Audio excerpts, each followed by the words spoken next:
Hi students, welcome to Global Online. This is Ankita Sood. Paper one preparation में last lecture में हमने teaching aptitude का एक बहुत इंपॉर्टेंट टॉपिक कवर किया था जिसका नाम है लर्नर्स कैरेक्टरिस्टिक्स। कुछ इंपॉर्टेंट विशेषताएं हमने प्रीवियस लेक्चर में पढ़ी थी और भी कुछ पॉइंट्स बाकी हैं जिनको आज के वीडियो में हम कवर करेंगे। एंड यकीन रखिए कि एग्जामिनेशन में इन सेशंस में से गारंटेड क्वेश्चंस पूछे जा सकते हैं। स्टूडेंट्स, पेपर वन में आप सबको हेल्प करने के लिए एक कंप्लीट कोर्स में लेकर आई हूँ जो कि 2025 में होने वाले एग्जामिनेशन को क्वालिफाई करने में आपको बहुत हेल्प करेगा। इस कंप्लीट कोर्स में आपको रोज 2 से 3 लाइव लेक्चर्स के साथ पेपर से पहले पूरा सिलेबस तो कवर करवाया ही जाएगा, साथ ही आपकी 1 से 2 बार फुल सिलेबस की पीवाईक्यूज और एमसीक्यूज के साथ रिविजन भी करवाई जाएगी। साथ ही आपको एक स्पेशल व्हाट्सएप ग्रुप में ऐड करूंगी जिसकी मदद से स्टूडेंट्स आप अपने सारे डाउट्स अपने टीचर के साथ शेयर कर सकते हो। एंड हर क्लास के बाद उस ग्रुप में आपको पीडीएफ नोट्स मिलेंगे जिसकी मदद से बहुत इजीली आप कभी भी अपनी रिवीजन भी कर पाओगे। आपकी तैयारी को चेक करने के लिए अपडेटेड मॉक टेस्ट है जिसमें से हमेशा पेपर में सवाल पूछे गए हैं। तो ये नंबर्स आपको दे रही हूँ, इन नंबर्स पर आप व्हाट्सएप के थ्रू कॉल या मैसेज करके पूरी जानकारी ले सकते हो। साथ ही कुछ फ्री वीडियोस अवेलेबल हैं जो कि मिलेंगी ग्लोबल ऑनलाइन ऐप में। ऐप को डाउनलोड कीजिए, स्टोर सेक्शन पर सर्च बार में आप लिखिए कोर्स का नाम। जैसे ही कंटेंट पर जाएंगे तो आप देखेंगे कि कंप्लीट कोर्सेज अवेलेबल है जहां पर स्टूडेंट्स हम आपको यूनिट वाइज पीडीएफ नोट्स के साथ साथ पीवाईक्यूज भी प्रोवाइड करवाते हैं। किसी भी यूनिट से आप कभी भी तैयारी शुरू कर सकते हो एंड गारंटी दे रही हूँ कि इस कोर्स की मदद से आप बहुत इजीली एग्जाम को फर्स्ट अटेम्प्ट में क्वालिफाई कर पाओगे। साथ स्टूडेंट्स, पेपर वन यानी कि पेपर वन में यूनिट वन यानी कि टीचिंग एप्टीट्यूड का ये कंप्लीट सिलेबस है। अभी तक हमने ये वाला कंप्लीट सेक्शन कवर कर लिया है एंड आज हम लोग इंडिविजुअल डिफरेंसेस, ये टॉपिक इधर है, and adolescent and adult learners के कैरेक्टरिस्टिक्स को डिस्कस करने वाले हैं। बढ़ते हैं अपने टॉपिक की ओर जिसमें हम बात कर रहे हैं अडोलेसेंट एंड अडल्ट लर्नर्स की। तो प्रीवियस वीडियो में आपको मैंने बताया था कि अडोलेसेंट लर्नर्स होते हैं यानी कि किशोर बच्चे, किशोर अवस्था जो होती है ये होता है 10 साल से लेकर के लगभग 16-17 साल तक के जो बच्चे होते हैं वो आते हैं अडोलेसेंट कैटेगरी में। दूसरे होते हैं अडल्ट लर्नर्स जो कि 18 प्लस लर्नर्स होते हैं। इस वीडियो में हम देखेंगे कि अडोलेसेंट एंड अडल्ट लर्नर्स की ये जो 4 कैरेक्टरिस्टिक्स हैं ये किस तरह से डिफरेंट होती हैं। ये जो क्वेश्चन है, ये जो इस पर्टिकुलर स्लाइड में आज मैं आपको बताऊंगी एग्जाम में जरूर पूछा जाएगा, तो आप इसको नोट जरूर कीजिएगा। ठीक है, तो सबसे पहले हम बात करेंगे अडोलेसेंट लर्नर्स के एकेडमिक कैरेक्टरिस्टिक की। तो एकेडमिक कैरेक्टरिस्टिक्स में सबसे पहले तो ये आता है कि वो लोग हर चीज को रिलेट करना चाहते हैं। बच्चे होते हैं ना, बहुत सवाल पूछते हैं, हम कुछ कराएंगे तो उनको लगेगा कि आधी चीजें बेकार हैं, आधी चीजों के कॉन्सेप्ट वो नहीं समझ पाएंगे, तो वो चाहेंगे कि हम उनको डिटेल में बताएं। तो ये होते हैं एडोलेसेंट लर्नर कि वो हर एक चीज को डीप में समझना चाहते हैं कि इसके पीछे रीजन क्या है, इसको हम क्यों कर रहे हैं, कैसे कर सकते हैं, ये सब चीजें। दूसरा उनका एकेडमिक पॉइंट क्या हो सकता है, दूसरा ये हो सकता है कि इसमें वो कंक्रीट से एब्स्ट्रैक्ट एब्स्ट्रैक्ट थिंकिंग की तरफ को मूव करते हैं। इस चीज को नोट कर लीजिए, ये previous year question as it is statement थी। इस तरह से क्वेश्चन पूछा गया था कि कॉन्क्रीट से एब्स्ट्रैक्ट थिंकिंग की ओर अगर कोई बच्चा मूव करता है तो वो कौन सा लर्नर है एंड उसकी ये कौन सी कैरेक्टरिस्टिक्स है। तो आपको आंसर देना है एडोलेसेंट लर्नर है एंड ये उसकी एकेडमिक कैरेक्टरिस्टिक है। राइट, नेक्स्ट है एकेडमिक कैरेक्टरिस्टिक में यही है कि interest in interacting with peers during learning activities, यानी कि अपने आसपास के लोगों के साथ उनकी इंटरेक्शन जो है वो बढ़ती जाती है। ठीक है, पीयर का मतलब होता है जो हमारे आसपास रहते हैं, जो हमारे आसपास हमारे साथ काम करते हैं, उन लोगों के साथ वो इंटरेक्ट करना बहुत अच्छा समझते हैं। नेक्स्ट आता है सोशल कैरेक्टरिस्टिक की। अगर हम लोग बात करें तो इसमें वो अपना बिहेवियर चेंज करते हैं। ठीक है, जैसे कि अगर मान लीजिए उनको अपने पेरेंट्स में कोई अच्छी आदत लगती है तो वो उसको मतलब नोट करते हैं, उसको अपने आप में अपनाने की कोशिश करते हैं। ठीक है, दूसरा जैसे कई बार होता है ना कि मेरा फ्रेंड कोई किस तरह से बात कर रहा है, मुझे वो तरीका अच्छा लगे या अट्रैक्टिव लगे, हम उसको फॉलो करने की कोशिश करते हैं एंड अपने आप में उस चीज को इनहेल करने की कोशिश करते हैं। तो ये होता है सोशल कैरेक्टरिस्टिक एक अडोलेसेंट लर्नर की। अभी तक उनका अपना कोई बेसिक नेचर नहीं होता, अभी वो सामने वाले को देखकर उस अकॉर्डिंग उनके हिसाब से उनकी तरह बनने की कोशिश करते हैं।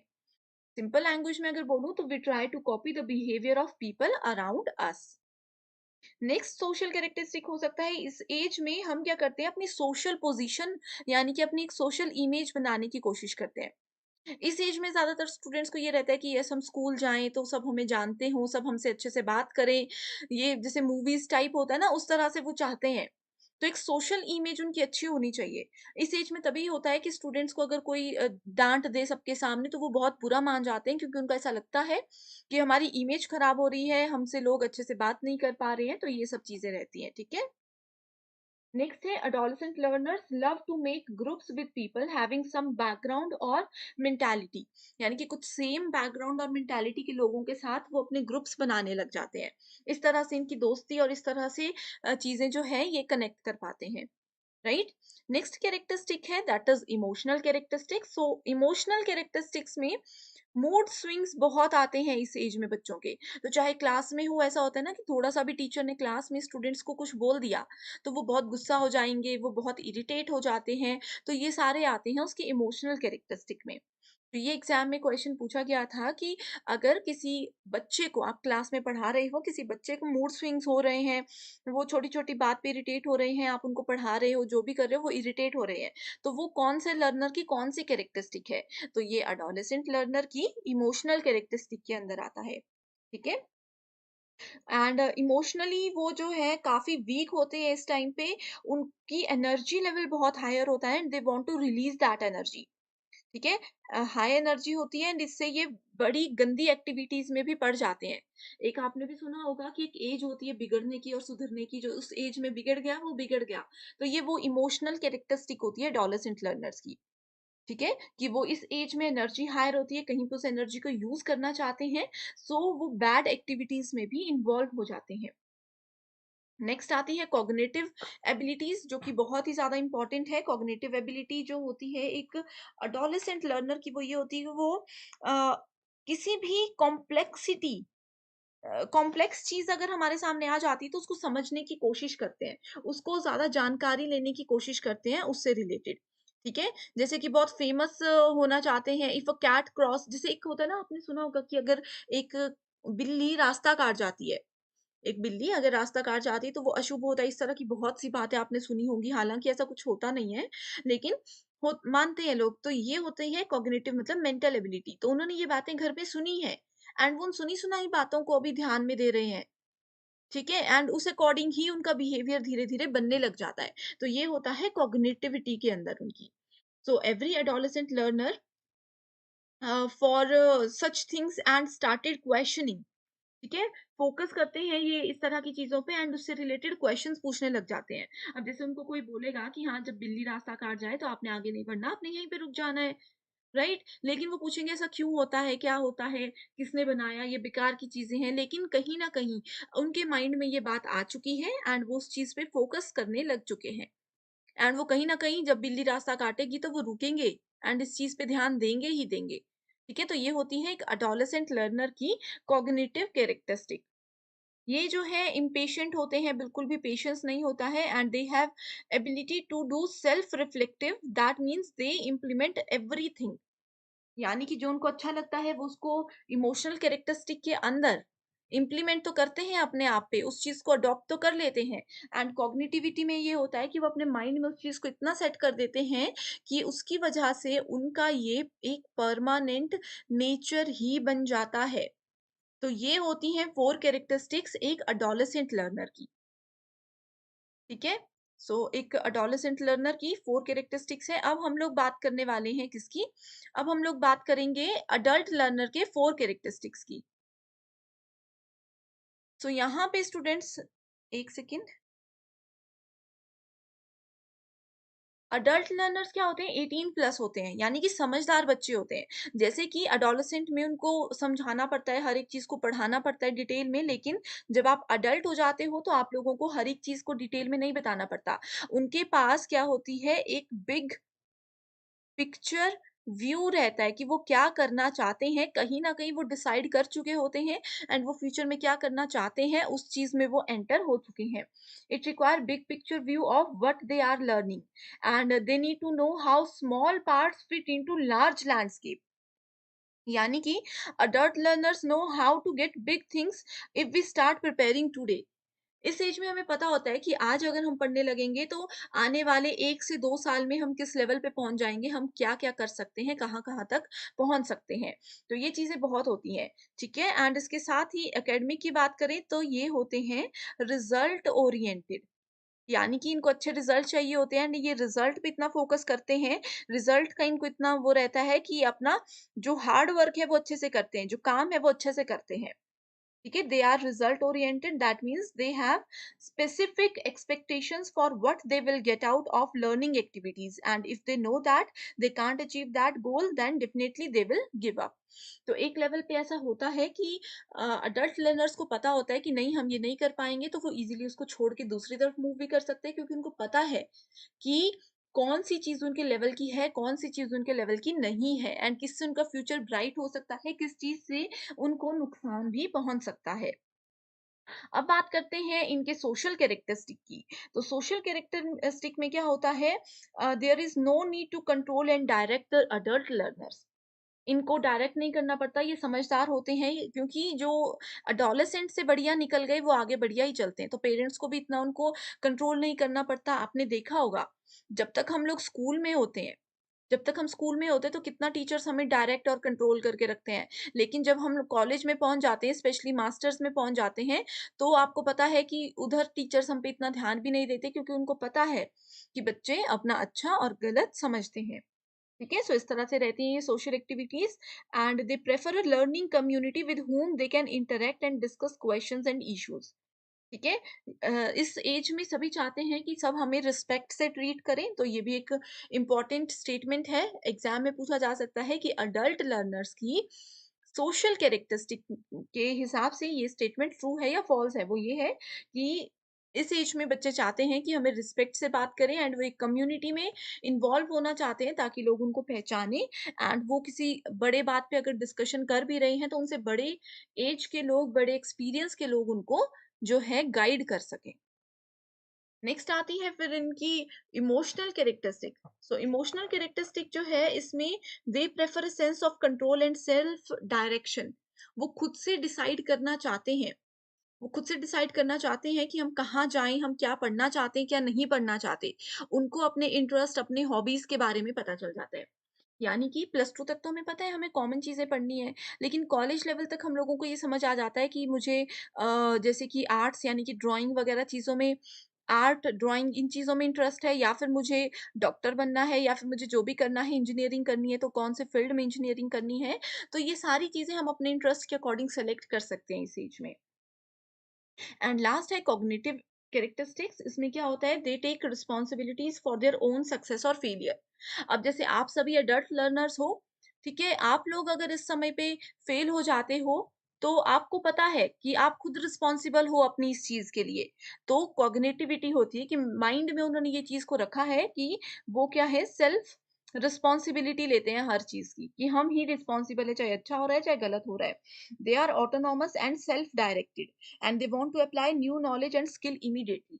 एक एज ऐसी आती है, जैसे एडल्ट लर्नर्स होते हैं, वो नया कुछ सीखना भी चाहते हैं कि शायद हम इस फील्ड में कुछ अच्छा कर जाएं।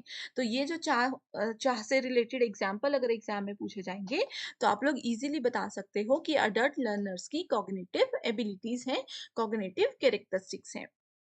राइट? सो ये थोड़ा-सा मतलब बड़ा टॉपिक हो चुका है, लेकिन ये बहुत ईज़ी है एंड एक बार भी अगर आपने इसको ध्यान से सुन लिया है, तो भी आई नो आप लोग इसको अच्छे से कर सकते हो। अब यहाँ पे हम बात करेंगे डिफरेंट स्टेजेस की। एक बच्चा जब पैदा होता है, एक स्टूडेंट जब पैदा होता है, तो उसको एज में उसकी पूरी डिफरेंट स्टेजेस में डिवाइड किया जाता है।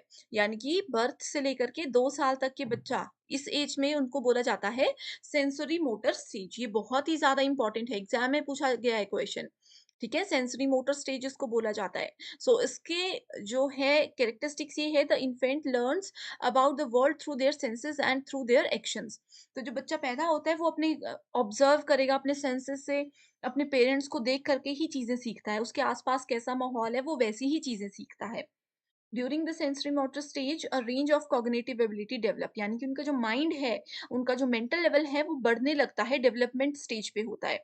It include object permanences, self recognition, deferred imitation and representational play. ठीक है? इसमें ज़्यादा कुछ समझाने की ज़रूरत नहीं है। अगर आप न्यूबॉर्न बेबी से लेकर के 2 साल तक का बच्चा देखते हो, तो आपको पता है कि उनका ग्रोथ लेवल क्या होता है, उनके किस तरह से समझने की प्रक्रिया चलती है। ठीक है, इसके और कैरेक्टरिस्टिक्स हैं, डेवलपमेंटल चेंज क्या होते हैं इसमें? They relate to the emergence of the general symbolic function which is the capacity to represent the world mentally, यानी कि वो दुनिया को समझने की, दुनिया का प्रतिनिधित्व करने की क्षमता इस समय पे रखती हैं। At about 8 months, the infant will understand the permanence of objects and that they will still exist even if they can't see them, and the infant will search for them when they disappear. 8 महीने की as में ये बोला गया है कि बच्चे चीज़ों को समझने लग जाते हैं कि कौन सी चीज़ कहाँ जा रही है, ऑब्जर्व करने लग जाते हैं कि कौन सी चीज़ पे हंसना है, कौन सी चीज़ पे कैसे रिएक्ट करना है, ये सारी चीज़ें सीख जाते हैं। नेक्स्ट आता है प्रेपरेशनल स्टेज। ठीक है, pre operational stage, sorry, pre operational stage है, ये होता है 2 से 7 साल। इस एज के बच्चों को टॉडलर्स बोला जाता है एंड यंग चिल्ड्रन होते हैं acquire the ability to internally represent the world through language and mental imaginary. So इस एज में बच्चे अपनी जो है मानसिक कल्पना करना शुरू कर देते हैं एंड उसके हिसाब से उसी को ध्यान में रखते हुए चीजों को सीखने लग जाते हैं।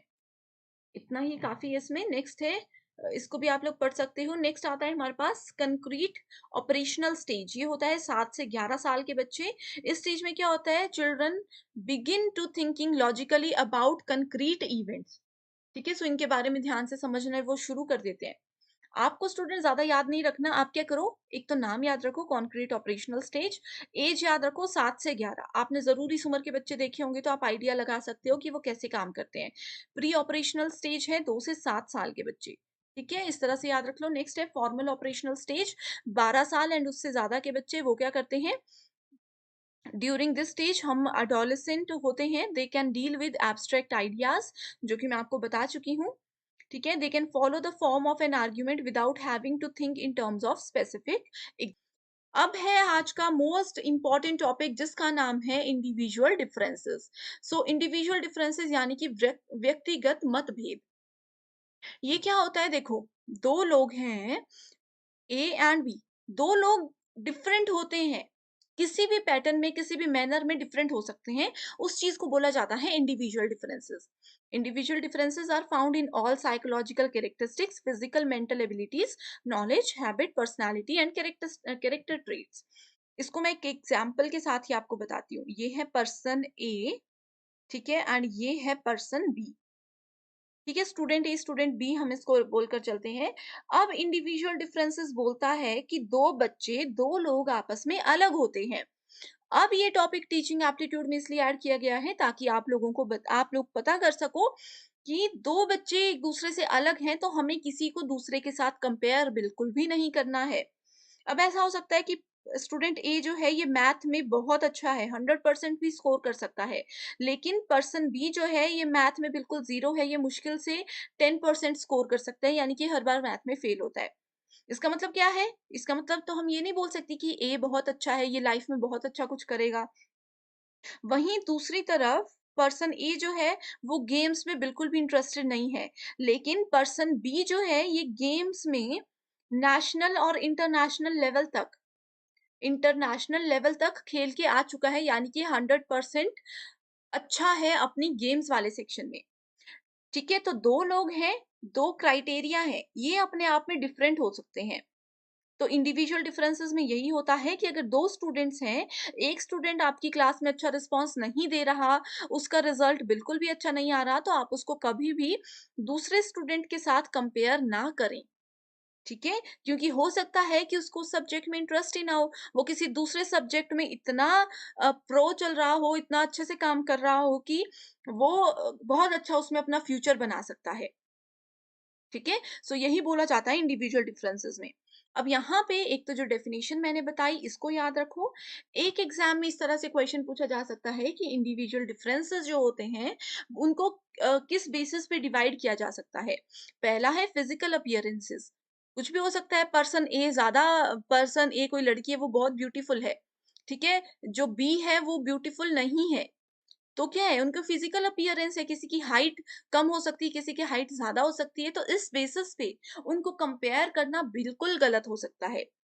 अब आप बोलोगे कि हाइट कहीं न कहीं मैटर करती है, जैसे अगर हम कहीं पे भर्ती टाइप के लिए जा रहे हैं, ठीक है, आर्मी में जाना चाहते हैं, तो वो वहाँ पे हाइट मैटर करती है। तो वो एक क्राइटेरिया होता है, लेकिन वहाँ पे उनमें डिफरेंस नहीं किया जाता, वो एक अलग चीज़ है, ठीक है? तो आप लोगों ने उस चीज़ को भी ध्यान में रखना है। दूसरा है इंटेलिजेंस लेवल, वो मैं आपको एग्जांपल बता चुकी हूँ। दूसरा है एटीट्यूड। एटीट्यूड पे यहाँ पे हमारा मतलब है कि किसी एक पर्सन का किसी एक चीज़ को लेकर के पॉइंट ऑफ व्यू कुछ और हो सकता है, दूसरे पर्सन का उस चीज़ को लेकर के पॉइंट ऑफ व्यू कुछ और हो सकता है, जिस चीज़ से डिबेट्स भी शुरू हो सकती हैं। ठीक है? कोई भी डिबेट जीते अपनी एंड पे तो दोनों ही लोग सही होते हैं, तो ये होते हैं डिफरेंट एटीट्यूड। नेक्स्ट है डिफरेंट अचीवमेंट्स, इसका एग्जांपल भी मैंने यहाँ पे आपको बताया है, यही अचीवमेंट के अंदर आता है। नेक्स्ट है सेक्स। अब बोलोगे कि मेल एंड फीमेल दोनों को इक्वल अपॉर्चुनिटीज मिलती हैं, दोनों को इक्वल लेवल पे रखा जाता है, ठीक है, डिफरेंस नहीं किया जाता मेल फीमेल में, तो यहाँ पे इस चीज को क्यों ऐड किया गया? कई बार क्या होता है कि कुछ चीजों के लिए कुछ रिक्रूटमेंट्स होती हैं, कुछ चीजें होती हैं जो कि मेल फीमेल मेल ही कर सकते हैं, कुछ फीमेल्स ही कर सकती हैं, तो उस चीज़ को लेकर के यहाँ पे बोला गया है कि इंडिविजुअल डिफरेंसेस में ये चीज़ को भी ऐड जनरली किया जाता है, लेकिन नहीं किया जाना चाहिए। ठीक है? नेक्स्ट है इकोनॉमिक स्टेटस, कि पर्सन जो है, स्टूडेंट जो है, उसका इकोनॉमिक स्टेटस क्या है, फैमिली बैकग्राउंड क्या है। सबका फैमिली बैकग्राउंड डिफरेंट होता है, तो उस चीज़ पे भी उनमें डिफरेंस कभी नहीं करना चाहिए। इमोशन, इमोशन तो आपको पता ही है कि कौन कैसा बिहेवियर वाला है, किसकी क्या पर्सनैलिटी है, ठीक है? तो वो भी बहुत इंपॉर्टेंट होते हैं। अब जैसे जो ज़्यादा इमोशनल स्टूडेंट है, ठीक है? उसको आप थोड़ा-सा डाँट लो, वो रोने लग जाएगा, ठीक है? वो उस बात को दिल पे ले लेंगे एंड हो सकता है कि वो उस चीज़ को लेकर के पढ़ाई बिल्कुल ही छोड़ दे, या फिर वो हो सकता है कि वो इतना ज़्यादा पढ़ ले कि यस, आज मुझे डाँट पड़ी है, आगे से नहीं पढ़नी चाहिए। एक वहाँ पे दूसरा बच्चा है, उसका इमोशनल लेवल जो है वो ऐसा है कि आप उसको जितना मर्ज़ी डाँटो, उसको कोई फ़र्क ही नहीं पड़ता। अच्छा बोलो, बुरा बोलो, पढ़ाओ, डाँटो, जो मर्ज़ी करो, उसको कोई फ़र्क नहीं पड़ता। तो हर एक बच्चे का इमोशनल लेवल, इमोशन जो है वो भी डिफरेंट होते हैं। ठीक है? सेम वही है, उनकी पर्सनैलिटी भी डिफरेंट होती है। सो इन सब चीज़ों को यहाँ पे पॉइंट आउट किया गया है एंड यही बोला गया है कि हमें इंडिविजुअल डिफरेंसेस को किस तरह से कैरेक्टराइज़ किया गया है generally, right? So I hope students आज की ये वीडियो आपको पसंद आई है। आज जो हमने जो टॉपिक किए हैं ये बहुत ज़्यादा इम्पोर्टेंट है एंड प्रीवियस वीडियो यानी कि lecture number 1 and lecture number 2 बहुत ज़्यादा इम्पोर्टेंट है। अगर मिस हो चुके हैं तो उसको ज़रूर देखिएगा and thank you so much for watching this video and I wish you all